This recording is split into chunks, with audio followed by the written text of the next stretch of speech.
Família vascaína, é informação urgente. Preste atenção nessa grande informação que eu vou trazer aqui agora para vocês. Depois dessa derrota do Vasco para a equipe do Ceará, muita gente vem pedindo 2 nomes para ser o novo técnico do Vasco. Primeiro, né? 2 não, 3.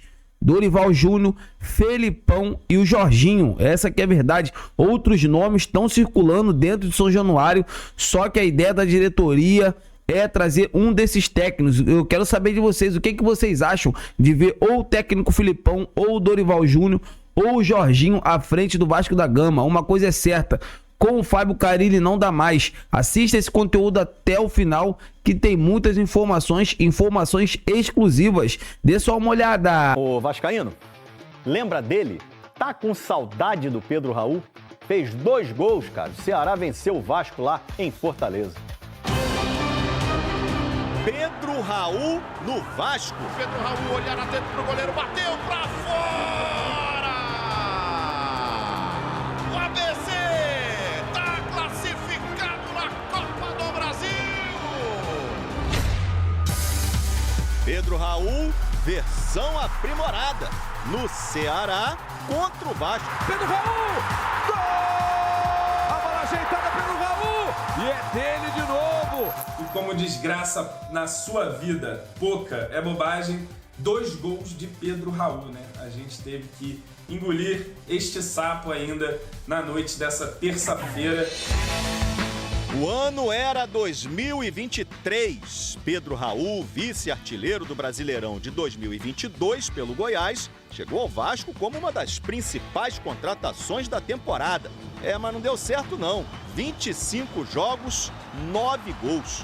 Um pênalti decisivo perdido. Depois de sair do Vasco, Pedro Raul passou pelo Toluca do México, pelo Corinthians, não foi bem em nenhum dos dois, até que esse ano o cara chegou ao Ceará. Contra o Vasco na Arena Castelão, a primeira boa chance passou por ele. Pedro Raul descabeça, depois Ailon não pegou em cheio, joga sobre o gol. Payet, substituto do Coutinho, que foi poupado, tentou de fora da área. Essa bola passou com perigo ali pro gol do Bruno Ferreira, hein? Ceará no ataque. João Vitor tentou recuar e mandou mal demais. Lucas Mugni recuperou a bola e cruzou pro artilheiro. Pra ele, pro artilheiro, em grande fase, Pedro Raul manda pro fundo da rede. No segundo tempo, o Vasco reclamou de pênalti nesse lance no Payet, mas o árbitro mandou seguir. Pouco depois, o francês sentiu um problema no joelho e precisou ser substituído. O contrato dele com o Vasco acaba no dia 5 de maio. O clube ainda não revelou se vai tentar a renovação. Agora, boa chance do Vasco. Lucas Piton mandou pra cima. Sobrando Piton, bateu sobre o gol. O Ceará de novo foi certeiro. Adivinha quem? A bola ajeitada pelo Raul. E é dele de novo. É de Pedro Raul. Depois do jogo, Verratti postou isso aí, ó. É que ficou uma baita dúvida de onde a linha foi traçada. Na bola ou no jogador que deu o passe? A regra diz que deveria ser na bola. Voltando para o Pedro Raul, 9 gols e uma assistência em 10 jogos pelo Ceará, hein? Artilheiro do Brasileirão. Tinha inclusive passado o Verratti. Mas nos acréscimos, o centroavante do Vasco acrescentou um gol de cabeça para a coleção. Verratti e Pedro Raul são os artilheiros do campeonato, 4 gols para cada. A gente teve que engolir este sapo ainda na noite dessa terça-feira. 2-1 para o Ceará, com 2 gols do ex, que não deixou saudade. E o Carille não ficou feliz não, hein? O que mais me incomodou foi a postura do nosso time, né? A gente tem que saber onde nós estamos e respeitar onde nós estamos. Perder faz parte, mas da forma que perdeu, isso me incomoda demais. Essa entrevista do Carille aí, claro que é um trecho. Você achou essa entrevista do Carille?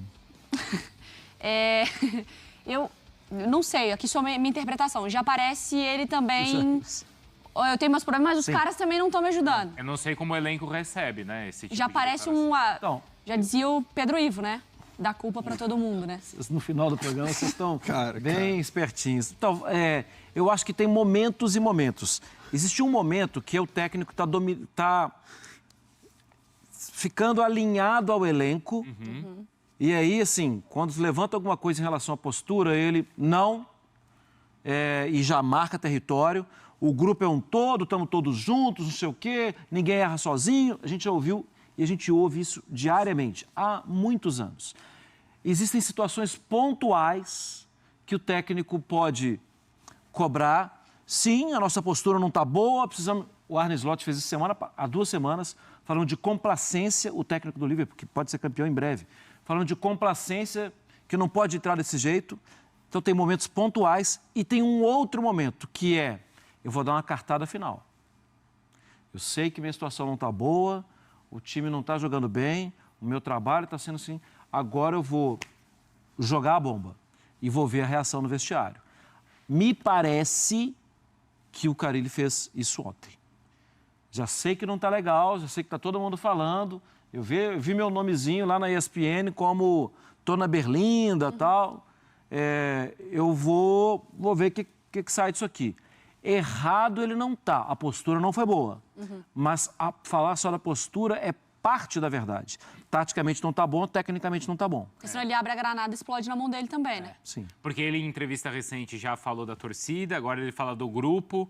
É verdade também que ele falou que eu tô falando pra vocês aqui, já falei pra eles no intervalo e já falei depois do jogo. Falou no Santos, lembra? Que também saiu. As entrevistas dele pioraram a situação. É verdade. Ele não é uma criança no futebol, ele sabe da consequência das coisas. E da parte tática, um dos problemas do Vasco, não é, Jailson? É a questão da defesa. Porque o Vasco toma muitos gols. E era o ponto positivo do Carille, né? Antes de chegar, era o ponto alto. Todo mundo, ele vai conseguir acertar a defesa do Vasco, que já vem sofrendo de muitos gols, não é de hoje. Mas, assim, eu poderia aqui falar individualmente, por exemplo, do João, que falhou ali no recuo. Mas eu não vou jogar só na zaga, não. Eu fico com a questão tática mesmo, porque... eu não sei qual é a orientação do Carille, né? Eu não estou lá vendo preleção, não estou lá vendo os treinos. Mas os times que jogam contra o Vasco, né? Assim, as partidas, a gente vai acompanhando os jogos, tem uma liberdade danada de cruzamento. Se o Vasco luta... porque os adversários já sabem que o ponto forte do Vasco é o Verratti. Então, o que os adversários tendem a fazer? Marcar muito bem o PH, o Paulo Henrique e o Piton. Ontem, toda vez que o Piton ameaçava cruzar, parecia alguém do Ceará dando voadora, mano. Você não vai cruzar essa bola para a área. E é justamente o contrário. Claro. Quando alguém vai cruzar a bola para a área do Vasco, tem um latifúndio lá, meu amigo, você faz o que você quiser, você domina a bola, você fica lá 10 segundos pensando se você vai cruzar. E dentro lá da área tem um cara tão matador quanto o Verratti. Muita coisa para falar, principalmente a diferença do Vasco jogando em São Januário e fora de São Januário. Isso não é de hoje. E não é de hoje que eu falo aqui, ó. A torcida do Vasco, ela é realmente um 12º jogador. Quando o Vasco estava no seu 2º ano na Série B, a torcida do Vasco pegou o Vasco e falou: sai dessa Série B, que você não tem pra tu tá aí. Não foi mais ninguém. E hoje, mais uma vez, isso fica muito nítido, que a torcida do Vasco, ela é um diferencial. Se não fosse a sua torcida, o Vasco estaria desse jeito aí, como perdendo sempre, porque é o que faz fora de casa. Pedrosa, o que está acontecendo? São times muito diferentes, jogando dentro de São Januário e fora de São Januário. Os números explicam isso também. São 8 gols nos últimos 3 jogos fora de casa, 3 contra o Melgar, 3 contra o Corinthians e 2 contra o Ceará. Vale lembrar que hoje o Vasco tem 7 gols sofridos no Campeonato Brasileiro. E se a gente for lembrar dos gols, muitos desses erros também, além de coletivos, são individuais. Contra o Santos, o Paulinho entrega a bola no pé do Tiquinho, o Barreal vai lá e crava. 2 gols contras, Hugo Moura e João Vitor. Contra o Corinthians, o João Vitor também cai completamente perdido ali no lance, em que o Memphis acaba indo na cara do gol. Ontem, o João Vitor, ele fez uma partida terrível novamente, porque esse lance aí, que ele cabeceia, é um absurdo, gente. Um zagueiro de Série A de Campeonato Brasileiro não pode cometer esse erro tão tosco como cometeu. E o Lucas Freitas, que também foi o companheiro do João Vitor na partida de ontem, o Pedro Raul estava atrás dele. Estava atrás dele e o Lucas Freitas não consegue acompanhar o Pedro Raul. Mais uma vez, lançamento na área, João Vitor fica olhando e aí o Pedro Raul faz o segundo gol para tornar a história do jogo ainda mais cruel para o torcedor vascaíno de ter tomado 2 gols do Pedro Raul. Só que assim, se for olhar o lado coletivo, o Vasco não jogou absolutamente nada no primeiro tempo. Foi uma postura terrível do time do Carille. O senhor Paê, a revoar, tchau, um abraço, não joga nada quando joga como titular da camisa do Vasco da Gama, só consegue jogar ali os 20 minutos, aparece aqui, faz uma graça ali, mas quando inicia, que precisa chamar a responsabilidade, quando precisa ser a válvula de escape que o Felipe Coutinho estava sendo muitas vezes na saída de bola, não jogou absolutamente nada. E é -1 sem bola, porque não marca, finge que cerca. Na direita, o Garré também sentiu a sequência de jogos que ele teve e não jogou nada. Na esquerda, o Nuno ficou sobrecarregado e teve que sair no intervalo porque estava muito cansado também. No segundo tempo, o Vasco melhora. Estava 1-0 o Ceará já, o time melhora um pouco com as entradas do Ryan, do Jair, do Alex Teixeira e também do Adson. Se torna um time muito mais dinâmico do que estava sendo no primeiro tempo. E estava começando a parecer que ia empatar a partida. Um lance do Ceará e aí a gente viu novamente a falha defensiva, não só do sistema bagunçadíssimo do Fábio Carille. Se o Fábio Carille é técnico defensivo no Vasco da Gama, ele não se tornou mais nada disso. Ele parece até uma esponja. Você aperta, vai sair água, vai sair água. Essa é a sina do Vasco nessa temporada. E aí, logo depois, mesmo com o time jogando um pouco melhor no segundo tempo, o Verratti até cabeceia, ainda tem alguns minutos ali, o Vasco tenta criar algumas chances, mas muito mais na base do desespero do que na organização. Então, uma atuação terrível do Vasco, principalmente no primeiro tempo. No segundo tempo até melhora, mas que, novamente, o Vasco é prejudicado pela falta de ideias de jogo do seu treinador, pela forma que ele monta esse sistema defensivo e, principalmente, eu não vou ficar aqui culpando só treinador de futebol, só o Carille. Quem joga é jogador. Olha o lance do João Vitor no primeiro gol. Me desculpa, gente, o Carille não cabeceia a bola. Quem cabeceia é o João Vitor. O Carille não acompanha zagueiro. Quem acompanha é o Lucas Freitas. E se for olhar o Campeonato Brasileiro inteiro, é cheio de falha individual. Falha técnica que um jogador de Série A que ganha muito bem, não é pouco não pode cometer, na minha visão, dentro do Campeonato Brasileiro. Então o Vasco ontem foi uma bagunça no primeiro tempo, melhorou ofensivamente no segundo tempo e continuou a bagunça no sistema defensivo com a cereja do bolo, que sempre vem sendo as falhas individuais dos seus atletas. Não tem técnico que dê jeito nisso não, tá? O que é? Peraí, Vini, aqui, ó. O que é uma foto pra acalmar o Pedrosa? Hã? Ai, gente! Vocês são muito irritantes. Sério, para com... Tá vendo? Fica de amizade com eles mesmo. Fica você de amizadezinha com eles. Olha o que eles fazem. Ele fez isso ontem. Ele fez... O que ele faz isso aqui? Pra ouvir a torcida. Fala aí, fala já mais. tá acostumado, né? Ô, Vene Casagrande, eu vou escutar o Carille. Na volta eu quero fazer uma pergunta pra você. Fechou. Porque o Carille falou após a derrota fora de casa. Cadê? O que mais me incomodou foi a postura do nosso time. Né? A gente tem que saber onde nós estamos e respeitar onde nós estamos. Uma postura muito ruim. Melhoramos um pouquinho no segundo tempo, mas o primeiro tempo principalmente. Uma postura muito ruim, um jogo lento. Não tratamos o jogo como uma decisão, como tem que ser. Venê, o Pedrosa trouxe aqui dia a dia o termômetro da permanência do Carille. E chegou na semana passada e falou, Fernando, olha só, o importante é ele fazer uma partida contra o Puerto Cabello e contra o Sport, né? Venceu as duas. Aí ficamos, será que foi? Será que não foi? E agora, o Vene Casagrande, o que você acha da situação dele? Porque essa não foi uma boa apresentação do Vasco, mas o Pedrosa trouxe um recorte aqui que tiveram muitas falhas individuais. Isso aí depende do treinador, perfeito? Só que a sequência do Vasco é muito pesada, Vene. Eu queria que você me desse a sua opinião em relação a essa manutenção do Carille. Você acha que ela vai acontecer? Qual você acha o futuro do treinador? A minha opinião é a mesma. É opinião, né? É a minha opinião. Bem antes desses dois jogos aí. O Carille, ele tem prazo de validade no Vasco da Gama. Sério, Vene? Pra mim, não vai demorar para ele ser demitido. E eu vou ser bem sincero. Olhando a sequência que o Vasco da Gama tem pela frente, o Paquito terminou o bom VT dele dizendo: o Vasco continua tendo dificuldades longe de São Januário.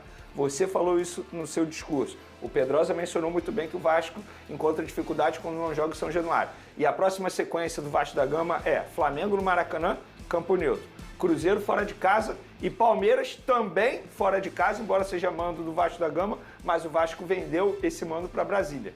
Então, o que me faz crer que o Vasco vai melhorar da água para o vinho? Porque a apresentação que o Vasco teve ontem contra o Ceará é extremamente preocupante. E o Carille, ele foi muito bem, porque ele criticou os jogadores. E a atuação dos jogadores foi horrível, horrível. O que o João Vitor fez ontem é assustador. Um zagueiro do nível dele, do custo que ele teve pro Vasco da Gama. E já tem idade, né? 26 anos. Mensalmente, né? Com certeza, o salário dele não é baixo, deve ser um dos maiores salários. Olha isso. E ele fez o que ele fez ontem. É um absurdo. Então, o que me faz crer que o Vasco vai melhorar da água para o vinho, ele não tem muito tempo para trabalhar, para treinar os jogadores, vai ser na base de vídeo. E ele vai ter uma sequência extremamente dura. Então, acho que a vida do Carille no Vasco da Gama é questão de tempo de ele ser demitido. Tem um jogo em São Januário que é na Copa Sul-Americana, terça-feira. Mas no brasileiro, a sequência é essa que o Vene falou. É porque eu citei o brasileiro, obviamente. E o número dele impressionante, 100% de aproveitamento dentro de São Januário. Mas não é dele, né, esse número. É da torcida do Vasco. Mas a torcida do Vasco... A torcida jogou um pouco contra ele em alguns momentos. Jogou. Mas assim, eu acho que São Januário, o torcedor que vai a São Januário, ele tá cansado, Fernanda. Ele tá cansado com toda a razão, entendeu? Ele tá cansado dos últimos 25 anos. Então, quando ele vê o time não fazendo o mínimo que é conseguir jogar bem em São Januário, vence, mas não consegue jogar bem, em alguns momentos até joga bem, mas também oscila bastante, sofre bastante em alguns momentos. O torcedor cansa e o torcedor tem todo o direito de protestar, de vaiar. Infelizmente, eu gosto quando vai dentro do jogo, não gosto, acho errado. Mas e aí, vai cobrar o quê do torcedor do Vasco? Porque no final das contas, Fernanda, o que talvez tenha faltado um pouco para uma parte da torcida é um pouquinho de pé no chão e enxergar que o Vasco é um time de meio de tabela. E talvez tenha faltado pro presidente também. Mas eu acho, Pedrosa, aí eu vou defender a torcida. Foi uma expectativa criada pelo presidente, como você mencionou. Mas esse que é o ponto. Talvez o presidente também tenha que colocar o pé no chão. Porque quando ele falou top 8, eu falei que top 8 não é não. Inclusive expôs top o Carille, 8, né? Expôs o Carille. É top 12. É top 12. O time é top 12. E vai brigar por alguma coisa. Agora, esperar que o... Por exemplo, qual é a média de pontuação do Vasco no Campeonato Brasileiro? 2 jogos, 2 vitórias em casa, 2 jogos, 2 derrotas em casa. 1,5. Se terminar o campeonato assim, o Vasco termina com 57 pontos, se eu não me engano. 59 pontos. Alguém acha que o Vasco vai fazer mais de 60 pontos no Campeonato Brasileiro? Não. É lógico que não. Seja lá quem for o treinador. É verdade. Agora, cobrar desempenho, com toda a razão. Verdade. Com toda a razão. Amigas e amigos, muita gente pedindo, né, a chegada do técnico Filipão, né, pela experiência. É um cara que fez até um bom trabalho, né, à frente do Atlético Mineiro. Muita gente também pedindo o Jorginho, né, e outras pedindo o técnico Dorival Júnior. Eu quero saber de vocês qual o melhor nome seria, né, para assumir o Vasco nesse momento. Uma coisa é certa, com o Fábio Carille não dá mais, não tem mais como, né?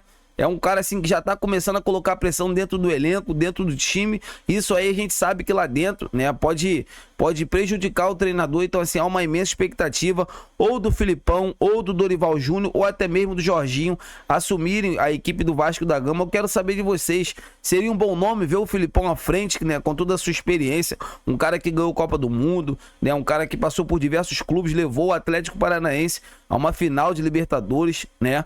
É um técnico, muita gente acha que está ultrapassado, mas não está, né? Então assim, eu quero saber de vocês, ou seria melhor ir atrás do Jorginho, né, ou atrás do Dorival Júnior. Qual o melhor nome que vocês acham?